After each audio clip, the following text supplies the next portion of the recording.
Indifferent అంటే పట్టించుకోకుండా ఎప్పుడైతే జనం ఉంటారో అప్పుడు దేశం పతనం ప్రారంభమవుతుంది. ఈవేళ మోడీ గారి పరిపాలనలో ఏ న్యూస్ పేపరు ఏమైనా వీటిల్లో వచ్చే పేపర్లో ఏదైనా వస్తుందేమో తప్ప అఫీషియల్గా మీరు న్యూస్ పేపర్ తీసుకుని పెట్టినటువంటి పేపర్ ఏది కూడా మోడీ గారి వ్యతిరేక వార్తలు రాయడానికి సిద్ధపట్టలేదు. ఏవో మన విశాలాంధ్రో లేకపోతే ప్రజాశక్తో పార్టీ పేపర్లు ఉన్నాయి, వాళ్ళు ఏమైనా రాస్తారేమో తప్ప మిగతా పేపర్లో అన్లెస్ డైరెక్ట్గా మేము మోడీకి వ్యతిరేకం అని అనుకునేటువంటి పేపర్లు తప్ప ఎవరు రాసే పరిస్థితులు లేరు, కంట్రోల్ అయిపోయారు. మన రాష్ట్రంలో అయితే 2 పార్టీలు కంట్రోల్లోకి వెళ్ళిపోయాయి. ప్రధాన ప్రతిపక్షం అంతే, అధికార పక్షం అంతే, 2 కంట్రోల్లోకి వెళ్ళిపోయాయి. దేశవ్యాప్తంగా అన్ని పార్టీలు ఎక్కడైనా ఒకళ్ళో ఇద్దరో తిరగబడుతుంటే వాళ్ళని ఏం చేస్తారో తెలియని పరిస్థితిలో ఇవాళ భారతదేశం వచ్చేసింది. మీకు ఆఖరికి ట్రంప్ లాంటి వాడు నేనే ఇండియాకి పాకిస్తాన్కి రాజీ చేశాను, ఇద్దరికి వ్యాపారం చెప్పానంటే ఏం వ్యాపారం? రాఫెల్స్ 5 రాఫెల్స్ కూల్చేసామంటే రాఫెల్ అంటే పెద్ద సెన్సేషనల్, దానికి అసలు ఏం చేసినా కోలదని. ఎందుకంటే అది కాంగ్రెస్ టైంలో జరిగినటువంటి అగ్రిమెంట్కి 5 రెట్లు ఎక్కువగా డబ్బు పెట్టి కొన్నారు ఎన్డీఏ వచ్చాక, బీజేపీ వచ్చాక. కొని ఏం చెప్పారు, ఇది అసలు ఇక్కడి నుంచి దీన్ని ఎవడేం చేయలేని వెళ్ళి కొట్టేసి వచ్చేటమే తప్పని 4, 5 కూల్చేసామని ప్రపంచవ్యాప్తంగా అందరితోటి చెప్తున్నారు వాళ్ళు.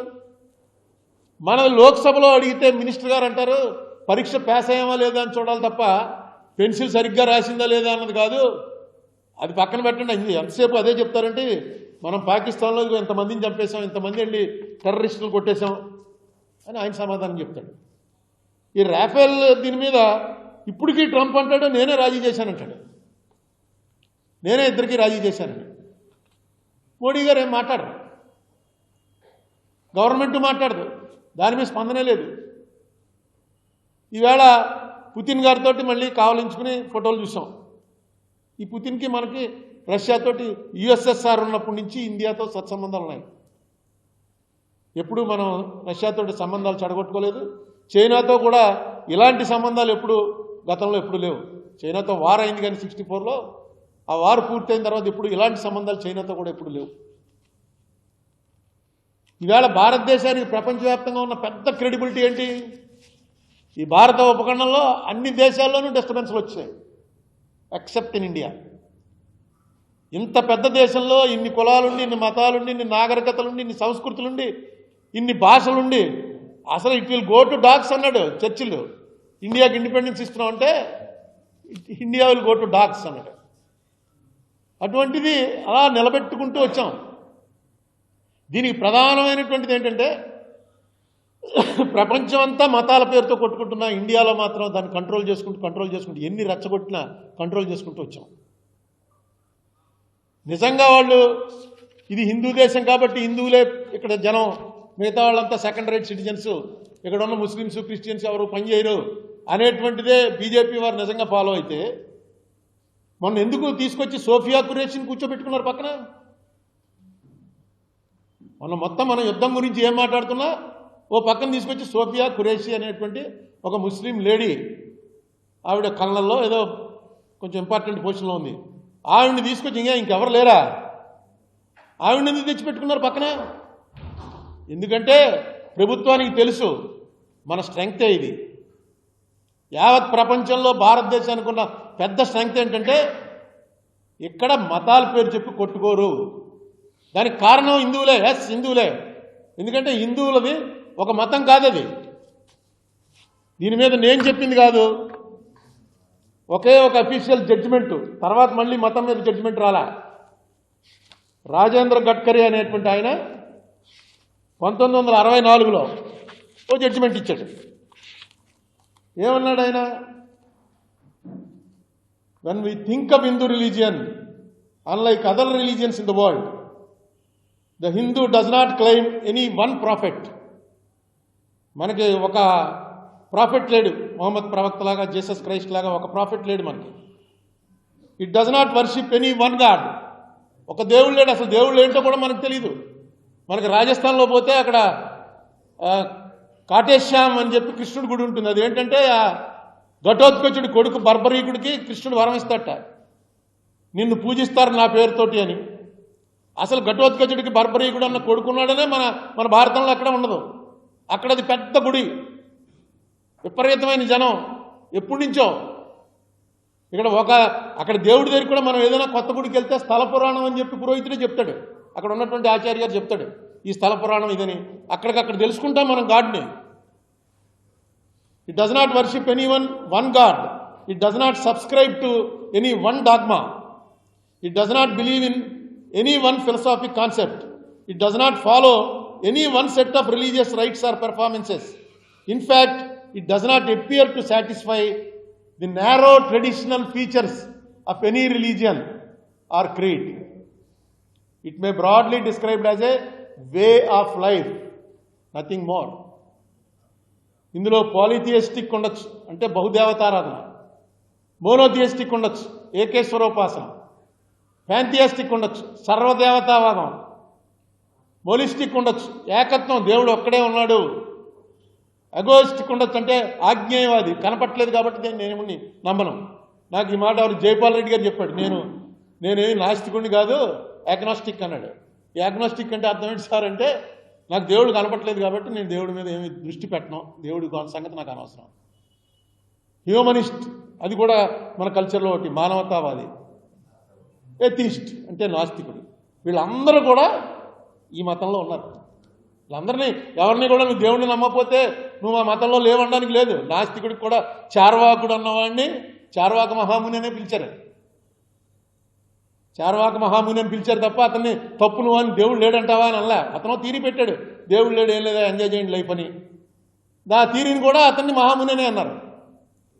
ఇటువంటి ఒక పెద్ద సముద్రం లాంటి మన సిస్టమ్ని తీసుకొచ్చి ఇవాళ ప్రపంచంలో ఇది మిగిలినట్టుగా దీంతో సమకాలీనమైనవి ఏవి మిగల. మనకు ఎంత ఏన్షియంట్ కల్చరో చైనా వాళ్ళది అంతే, గ్రీక్స్ది అంతే. కానీ అక్కడెక్కడ మిగల, మనకి ఎలా మిగిల్చుకుంటూ వచ్చారు. దీంట్లో గొప్పతనం వేదాలు కానీ ఉపనిషత్తులు కానీ ఇవన్నీ కొన్ని వేల సంవత్సరాల నుంచి బతికించుకుంటూ వచ్చారు. కాగితం లేదు, రాయటానికి ఏమీ లేదు, అసలు లిపే లేదు. మాట ద్వారా, ఆ మాట ద్వారానే అలా శృతి స్మృతి అని ఇన్నేళ్లు లాక్కుంటూ వచ్చారు. దీనికి ఒక మతం కలర్ ఇవ్వాలనేటువంటి ప్రయత్నం చేస్తున్నారు. అది చాలా తప్పు. ఇది మతం కాదు, ఇది ఒక సంస్కృతి. ఇక్కడ ఎవరిని పూజించినా మనకేం నష్టం లేదు. మనకి మన బ్లడ్లోనే, మన జీన్స్లోనే అసలు ఇది లేదు, ఇది మత విరోధం అనేది లేదు. నీకు వివేకానందుడు చెప్తాడు, టాలరెన్స్ అన్న మాట అంటే మత సామరస్యం, దాన్ని టాలరెన్స్ అంటారు. టాలరెన్స్ అన్న మాటే తప్పన్నాడు. టాలరెన్స్ నువ్వెవడో టాలరేట్ చేయడానికి, అవతల మతాలను మేము సహిస్తున్నామండి, నువ్వెవడో సహించడానికి, అక్కడే నీ ఈగో బయటపడుతుంది. టాలరెన్స్ కాదు, యాక్సెప్టెన్స్. యాక్సెప్టెన్స్ అని చెప్పు. We have accepted every religion. అన్ని మతాలలో ఉన్న సారాన్ని మేము ఒప్పుకున్నాం. అదే హిందుత్వం అని. హిందుత్వం అనేది ఏరియాని బట్టి వచ్చింది. మనది సనాతన ధర్మం అంటే అది అలాగా. సనాతనం అంటే అర్థం ఏంటి? పోదు అసలు. ఇన్నేళ్ళైనా పోదు, అలాగే ఉంటుంది. నిజంగా ఉంది ఇన్ని వేల సంవత్సరాల నుంచి. ఈ మధ్య ఏంటో పోతుంది. రోజు ఈ గత 15 ఏళ్ళుగా మోడీ గారు అధికారంలోకి వచ్చినప్పటి నుంచి రోజు ఇదే గొడవ. హిందూ మతం ఇంక ఉండదండి, ఇదే ఆఖరి దీపావళి, ఇదే ఆఖరి హోలీ, ఇదే చేసుకోండి, మళ్ళీ ఉండదు, ఎవరో వచ్చేస్తారు మన మీదకి. ఎందుకు ఆ భయాన్ని ప్రజల్లోకి ఇంజెక్ట్ చేయడానికి? నెక్స్ట్ పాకిస్తాన్లో విడిపోయినప్పుడు పాకిస్తాన్ ముస్లిమ్స్ వచ్చి మన అందరినీ చంపేశారు. మన వాళ్ళందరూ పారిపోయారు. హిందువులు ఎవరికి దమ్ము లేదు, అందరూ పారిపోయారు. మన వాళ్ళని రేప్ చేశారు, మన వాళ్ళని చంపేశారు. ముస్లిమ్స్ వచ్చి గాంధీ గారు నోరు మూసి కూరుకోండి అన్నాడు, అందరూ ఊరుకుండిపోయారు. ఇదో ప్రచారం. ఒక్కసారి స్టాటిస్టిక్స్ చూడండి, ఇప్పుడు నెట్లోనే ఉన్నాయన్నీ.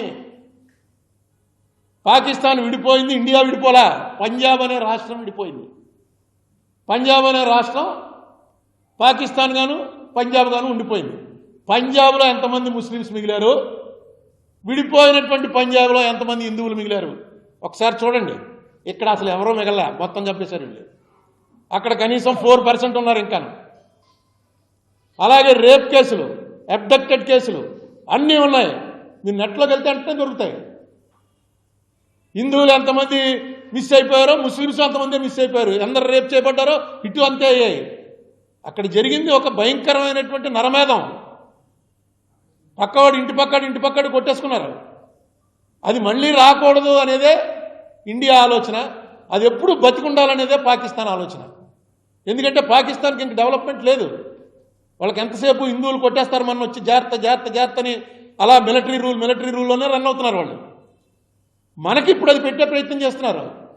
140 కోట్లని ఉన్నాం మనం, 30 కోట్లు లేని వాళ్ళు ఎప్పుడైనా మనం వచ్చి ఏం కొడతారు? అసలు ఎన్నిసార్లు చెప్పాను నేను, వాళ్ళ బడ్జెట్ ఏంటి, మన బడ్జెట్ ఏంటి, మన పెర్ క్యాపిటల్ ఇన్కమ్ ఏంటి, మన జీడిపి ఏంటి, మన లెవెల్ ఏంటి? అసలు పాకిస్తాన్ చూసి భయపెట్టే పరిస్థితి ఇక్కడ తీసుకొస్తున్నారు ఈవేళ. మాటికి ముస్లింలు అంటే ఎక్కడి నుంచి వచ్చారు? ఇక్కడ మన వాళ్ళే. నీ ముత్తాత బ్రదరు ఇస్లాంలోకి పోయాడు. అలాగే మన పక్కన ఎవరినైతే గుళ్ళోకి రానివ్వలేదో వాళ్ళందరూ ఇస్లాంలో కొందరు పోయారు, క్రిస్టియానిటీలో కొందరు పోయారు. బాగుంది, అందులో ఉన్నారు. నీకేంటి నష్టం?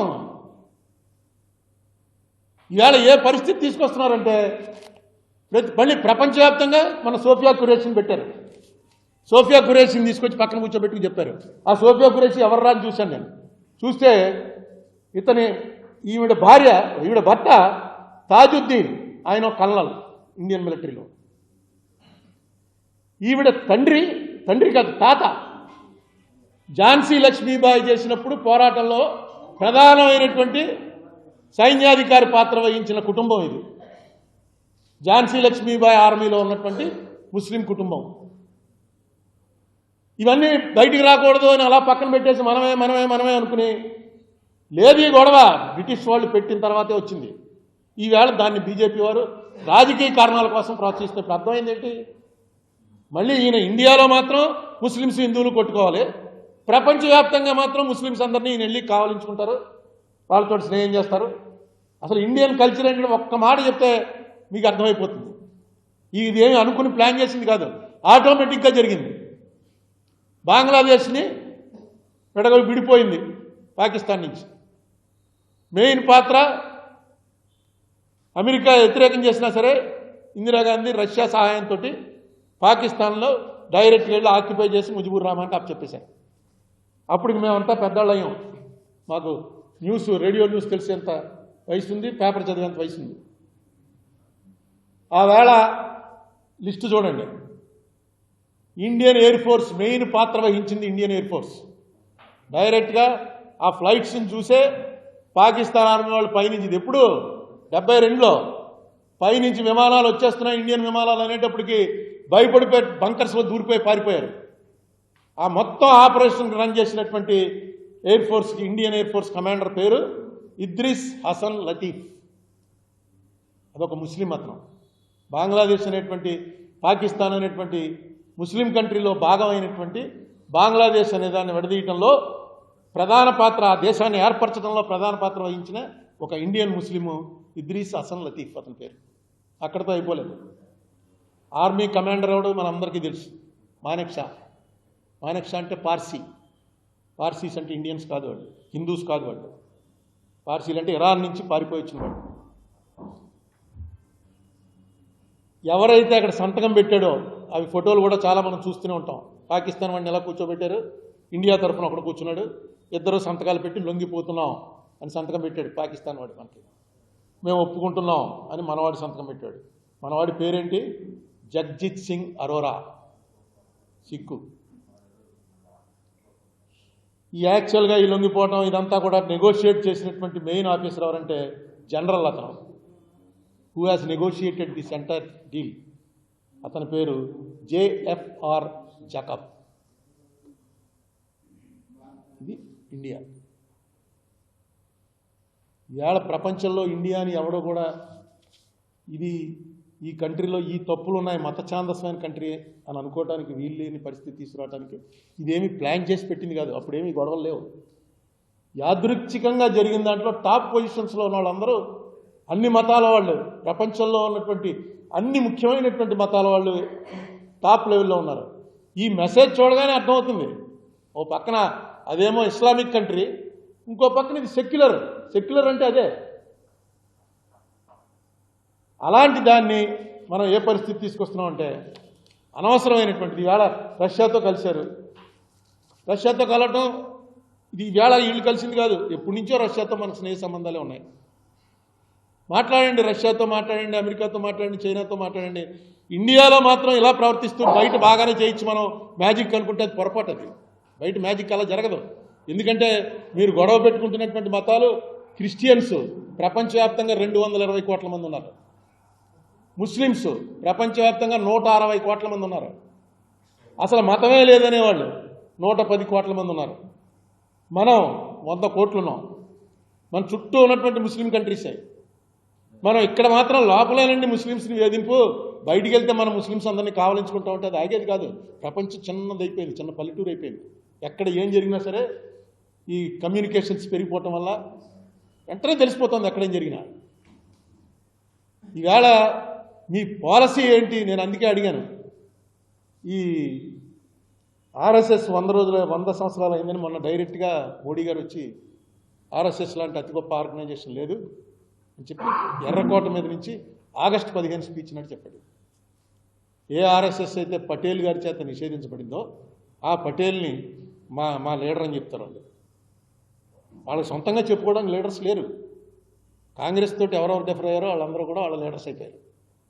పటేల్ అయితే డైరెక్ట్గా ఉత్తరం రాశాడు గోల్వాల్కర్కి జైల్లో ఉంటే, మమ్మల్ని మీరు ఏం చెప్తే అది వింటాం, మా మీద నిషేధం ఎత్తి మమ్మల్ని జైలు నుంచి విడుదల చేయండి అని గోల్వాల్కర్ రాస్తే పటేల్ ఏమన్నాడంటే మీరు అందరూ వచ్చి కాంగ్రెస్లో విలీనం అయిపోతామంటే మిమ్మల్ని విడుదల చేస్తామన్నాడు. ఈవేళ వాళ్ళకి ఆయనే ఆది గురువు అయిపోయాడు. ఎందుకంటే నెహ్రూకి ఆయనకి పడదట, పటేల్కి. ఇది ఎక్కడ కూడా ఎవరికి తెలియదు. నెహ్రూకి పటేల్కి, నెహ్రూ పటేల్ది ఇంత బుక్ ఉంది వాళ్ళ కరస్పాండెన్స్. నెహ్రూ సోషలిస్టు, అతను క్యాపిటలిస్టు. వాళ్ళ గొడవ అది. వాళ్ళకి సరిహద్దు ఆటల గొడవ లేకపోతే పొలంలో ఏటి గొడవలో కాదు. ఆయన క్యాపిటలిస్టిక్ ప్యాటర్న్ ఆఫ్ సొసైటీ మంచిది ఈ దేశానికి అన్నాడు ఆయన. కాదు, సోషలిస్టిక్ ప్యాటర్న్ సొసైటీ మంచిది అన్నాడు నెహ్రూ. దాని మీద ఇప్పుడు ఓపెన్గా మీటింగ్లోనే జరిగేవి. పటేల్ ఆయన కన్నా 10 ఏళ్ళు పెద్దాడు, ఊరికో నీకేం తెలుసు కుర్రాడు అనేవాడు. ఈయనేమో మీకు ప్రపంచం తెలియదు, నువ్వు ఎక్కడే ఉండిపోయి నీకు తెలియదు అని ఆయన అనేవాడు. ఇద్దరికి గొడవట. అందుకని పటేల్ వీళ్ళకి లీడర్ అయిపోయాడు. ఈ మధ్య పివి నరసింహరావుని కూడా వాళ్ళ లీడర్ చేసుకోవడానికి ట్రై చేస్తున్నారు. అందుకే ఈ లెటర్ చదవండి, ఇది మొత్తం ఆయన ఇచ్చిన స్పీచ్ చదవండి, మీకు తెలుస్తుంది పివి నరసింహరావు. ఈ నేపథ్యంలో నేను ఈవేళ ప్రెస్ మీట్ పెట్టిన ప్రధాన కారణం ఏంటంటే, ఏవైతే మీరందరూ ఇక్కడ ఆంధ్రాలో నా ఉద్దేశంలో ఎప్పటికీ కూడా బీజేపీ నార్త్లో బలపడినట్టు బలపడదు. ఎందుకంటే మనకి ఆరాధ్య దైవం భద్రాద్రి రాముడు, అయోధ్య రాముడు కాదు. అయోధ్య రాముడు గొడవలు, వ్యవహారం, అరణ్యవాసం పోవటం అదిను. భద్రాద్రి రాముడు రామదాసు గుడి కడితే తానీషా కల్లో కనబడ్డాడు. సెక్యులర్ రాముడు మన రాముడు. తానీషా కనబడి చెప్పాడు విడుదల చేశారా నువ్వు అని. రామదాస్ గోలెట్టాడు, నేను ఎంత చేసి జైల్లో పడి నన్ను దెబ్బలు కొడుతుంటే, దాన్ని కొరడాలు ఎట్టి కొడుతుంటే నాకు కనబడకుండా నువ్వు వెళ్ళి తానీషాకి కనబడతావా? మన కథ అది. మనకు ఎప్పుడూ లేదు. ఇప్పుడు కూడా నిజాం నవాబే పట్టుకుని వెళ్ళేవాడు. మీకు తెలుసో తెలీదో, నిజాం నవాబు నుంచి స్టార్ట్ అయింది భద్రాచలంకి పట్టు వస్త్రాలు పట్టుకుని వెళ్ళటం అనేది. తర్వాత ఆంధ్రప్రదేశ్ సీఎం దాన్ని కంటిన్యూ చేశారు. తర్వాత ఇంకో విషయం, టిప్పు సుల్తాన్ మొత్తం ఎంతమంది హిందువులు నరికేసాడు, అంతమంది నరికేసాడు. ఒక్కసారి మీరు ఇప్పుడే ఇది అయిపోగానే గూగుల్లోకి వెళ్ళి టిప్పు సుల్తాన్ శృంగేరి మఠ్ అని కొట్టండి. మనందరికీ శృంగేరి మఠం, ఇక్కడున్న హిందువులందరికీ మనకి శంకరాచార్య స్థాపించినటువంటి శృంగేరి మఠమే ఇన్స్ట్రక్షన్స్ ఇచ్చేది. ఇప్పుడంటే అన్ని చాలా మఠాలు వచ్చాయి, ఒకటే మఠం ఉండేది శృంగేరి మఠం. ఆ శృంగేరి మఠాన్ని రాజకీయంగా దాడులు జరిగినప్పుడు మరాఠాస్ అంటే పేష్వాల రాజ్యం చేస్తూ మరాఠాస్ వచ్చి దండయాత్ర చేసి శృంగేరి మఠం మొత్తం బదలగొట్టేశారు. తుక్కు చేసి వెళ్ళిపోయారు. వెళ్ళిపోతే ఇతను వెళ్ళి టిప్పు సుల్తాన్ అక్కడ రాజ్యం వెళ్ళి మళ్ళీ శృంగేరి మఠాన్ని కట్టించి, అప్పుడు భారతీ తీర్థస్వామి ఎవరో తీర్థస్వామి ఒక ఆయన ఉండేవాడు, అది కూడా పేరు కూడా అందులో ఉంది చూడండి. కట్టించి అన్నిటికన్నా ఏంటంటే ముస్లిమ్స్ అల్లాని తప్ప ఇంకెవరిని దేవుడిగా ఒప్పుకోరు. అల్లా ఒక్కడే దేవుడు. మిగతా సూర్యచంద్రులను పూజిస్తారు, మీరు అగ్నిని పూజిస్తారు, నీళ్ళను పూజిస్తారని మన నటకారం చేస్తుంటారు. మాకు అల్లా ఒక్కడే దేవుడని. అందుకే వాళ్ళు వేరే అక్కడ దర్గాలకు కూడా వాళ్ళు వెళ్ళరు, మనం వెళ్తాం. కానీ అది వాళ్ళ కాన్సెప్ట్. అటువంటిది ఒక శాసనం రాయించాడు టిప్పు సుల్తాన్. ఏమనంటే సాక్షాత్తు ఈ మనిషి దేవుడి అంశతో వచ్చాడు. ఎవరో శృంగేరి మఠాధిపతి. అవగానే ఒకసారి ఇంట్రెస్ట్ ఉన్న వాళ్ళు చూడండి. ఇవన్నీ కూడా ఏంటి, రాజకీయపరమైనటువంటి యుద్ధాలని మతపరమైన యుద్ధాలుగా మారుస్తున్నారు. మార్చి మనలో మనకి గొడవలు పెట్టేటువంటి ప్రయత్నాలు చేస్తున్నారు. ఆ ప్రయత్నాలని ఈవేళ ఎందుకంటే రెలవెంట్ ఇది కాబట్టి, December 6th కాబట్టి, అందరూ మర్చిపోయినా మన రాజమండ్రిలో మనం మర్చిపోలేం కాబట్టి నేను ఒకసారి మీకు చెప్తున్నాను. మనకి ఇంత చేసి ఇప్పుడు బ్రహ్మాండంగా ఉంది పరిపాలన. వేళ ఏదో కృష్ణకుమార్ ఏదో పంపాడు, ఏంటది బొంబాయి నుంచో ఢిల్లీ నుంచో సముద్రంలో దుబాయ్కి వేసేస్తున్నట్ట. మీరు చూసారా? అది సముద్రంలోంచి దుబాయ్కి వేస్తున్నట్ట. ఒక వీడియో పెట్టాడు ఒక ఆయన, పెట్టి దాంట్లో గ్రాఫిక్స్ అన్నీ పెట్టాడు. అంటే మనం ఆ సముద్రంలో వెళ్తుంటే ఇలా ఆ అద్దంలో చూస్తే తిమింగలాలు, చేపలు అన్నీ కనబడుతుంటాయి ఆ ట్రైన్లో వెళ్తుంటే. మనకు నిద్ర వచ్చిందనుకోండి, అలా ఆటోమేటిక్గా ఆ సీటు పక్క కింద అయిపోతుంటాడు. ఏ సీటుకి ఆ సీటు ఎంత టెంపరేచర్ కావాలంటే అంత టెంపరేచర్ పెట్టుకోవచ్చు. ఎలా వర్ణించాడంటే దాన్ని, నాకు నిజంగా ఇలా వచ్చేసిందా టెక్నాలజీ. మన కింద నుంచి వెళ్తూ చేపలు చూసుకుంటూ వెళ్ళాలంటే ఇంకెవడో విమానం వరకుతాడు. సముద్రం మధ్యలోకి వెళ్ళడం ఉన్నాయి, చాలా చోట్ల ఉన్నాయి. కానీ టన్నల్ ఉంటుంది, టన్నల్లోంచి వెళ్ళిపోతుంది. ఏంట్రా అని చెప్పి ఏలో చూశాను. చూస్తే వాడు క్లియర్గా రాశాడు, ఇది మీరు అడిగింది ప్రస్తుతం జరుగుతున్న ప్రచారం గురించి అడిగారు. ఇదంతా కూడా ఉత్తి తప్పు, అబద్ధం. అద్దాల్లోంచి పెట్టిన సమస్య లేదు. అద్దాలు గిద్దలు బద్దలైపోతాయి. కింద వాటర్ ఇంత ఎలాస్టిక్తో ఉంటుంది. మీరు ఏలో దేన్నైనా ఒకసారి అడగండి, తెలుస్తుంది మీకు. ఎందుకు ఈ కథలు ప్రచారం చేస్తున్నారంటే, మోదీ అన్నవాడు ఆయనే చెప్పాడు, నేను మామూలు మనిషిని కాదు, నేను దేవుడిని, నేను బయలాజికల్గా పుట్టలేదు, నేను దేవుడిని అని చెప్పాడు. ఆ ప్రచారంలోకి వచ్చేస్తున్నారు అందరూ, ఇది దేవుడే అన్నట్టు. ఇంత పూర్వం 2000 రూపాయల నోటు వచ్చినప్పుడు ఒకటి గుర్తుందా మీకు? ఆ 2000 రూపాయల నోటు మీద ఒక థ్రెడ్ అంటారు. ఏం థ్రెడ్ అది? సెక్యూరిటీ థ్రెడ్ ఉందిట. ఆ థ్రెడ్ ఎక్కడ 2000 రూపాయల నోటు ఉందో శాటిలైట్ ద్వారా మోడీ గారి టేబుల్ మీద తెలిసిపోతుంట. నువ్వు తీసుకెళ్ళి ఒక 1000 నోట్లో 2000 నోట్లో గాడ్రేజ్లో పెట్టేసేవాడు, ఆయన దగ్గరికి tick tick tick tick tick అని చెప్పి రాజనాథ్ సినిమాల్లో వచ్చేది పూర్వం అని వస్తుంది. రాగానే ఆయన చెప్తాడు అనమాట, అలా వెళ్ళు నువ్వు పలానా అప్పారావు అనేవాడు ఇంట్లో 2000 నోట్లన్నీ లాగేయండి అని. ఏంటి పెద్ద పెద్ద వాళ్ళు ప్రచారం, రిటైర్డ్ ఐఏఎస్లు, రిటైర్డ్ ఐపీఎస్లు, బాగా చదువుకున్న వాళ్ళు ఇందులోకి వచ్చేస్తున్నారు అందరూ. అది ఏమనుకుంటున్నారంటే వాళ్ళు, ఇదేదో ఈ హిందూ ధర్మ పరిరక్షణ అనేది జరిగితే మనకు ఏదో చాలా గొప్ప ఉపకారం చేస్తున్నాడు మోడీ. ఈ ధర్మాన్ని ఎవడో పరిరక్షించలేడు, ఈ ధర్మాన్ని ఎవడో కాపాడలేడు, ఈ ధర్మాన్ని ఎవడో పుట్టించలేడు. ఎందుకంటే ఇది సనాతన ధర్మం. ఈ ధర్మం అలా కొనసాగుతున్నటువంటి ప్రపంచంలో ఎందుకు నేను ఒప్పుకుంటున్నానంటే, మిగతావేవి ఆగలేదు, మిగతావేవి కాల పరీక్షకు ఆగలా, పోయాయి. మీకు నిజంగా ముస్లిం రాజులు వచ్చి 500-600 సంవత్సరాలు పరిపాలించిన తర్వాత ఇంకా ఇంతమంది ఎందుకు మిగిలిపోయాం? మన వాళ్ళంతా ధైర్యవంతులను, వెళ్ళిన వాళ్ళంతా కూడా ఏమీ తెలియక. అలాగే వీళ్ళు వైట్స్ వచ్చి దాదాపు 300 సంవత్సరాలు పరిపాలించిన తర్వాత ఇంకా మిగిలిపోయామంటే మనం అంతా మహాధైర్యమా? మన కొట్టేసి జాయిన్ అవ్వమని అవ్వలేదా? దీన్ని, ఈ నమ్మకాన్ని ఎవడో పాడు చేయలేడు. పాడు చేయడం అంటే ఏమైనా జరిగితే గత 15 ఏళ్ళుగా జరుగుతోంది. బాబరీ మసీద్ కూల్ చేసినప్పటి నుంచి జరుగుతోంది. ఎలాగోలా మైండ్ పొల్యూట్ చేయాలి. ఏమన్నా అంటే నెహ్రూ చేశాడు. మొన్న ఎక్కడో దాన్ని ఏమంటారు, స్టాండప్ కామెడీ అని మధ్య స్టార్ట్ అయింది.